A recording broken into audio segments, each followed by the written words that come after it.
अहम खबर शामिल करते हैं। कराची एयरपोर्ट से गिरफ्तार बाबर गौरी को आज अदालत में पेश किया जाएगा। MQM रहनुमा को आज इंसदाद दहशतगर्दी अदालत में लाया जाएगा। साबिक वफाकी वजीर बाबर गौरी की बेटी ने सिंध हाई कोर्ट से रुजू कर लिया है।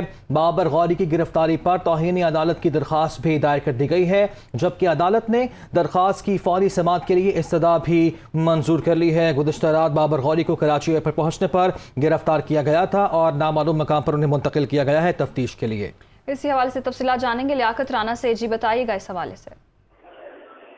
देखें, बाबर गौरी को गुज़श्ता रात कराची एयरपोर्ट से गिरफ्तार किया था। यहाँ सुपर हाईवे पुलिस ने उनको एक मुकदमे में 2015 का जो मुकदमा है मोहम्मद रमजान की मुद्दत में, उसमें गिरफ्तारी जाहिर की है और उन्हें कुछ देर के बाद इंसदाद दहशतगर्दी कोर्ट के मुंतजिम जज के रूबरू अदालत के रूबरू यहाँ पेश किया जाएगा और रिमांड हासिल करने की कोशिश की जाएगी। दूसरी जानिब बाबर गौरी की साहबजादी ने सिंध हाई कोर्ट से रुजू कर लिया है और तौहीन अदालत की दरख्वास्त पुलिस के खिलाफ दायर की है, जिसमें मौक़िफ़ इख्तियार किया गया है कि बाबर गौरी की 2 मुकदमात में हिफाजती जमानत मंजूर हो चुकी है। उसके बावजूद पुलिस ने गिरफ्तार करके तौहीन अदालत की है।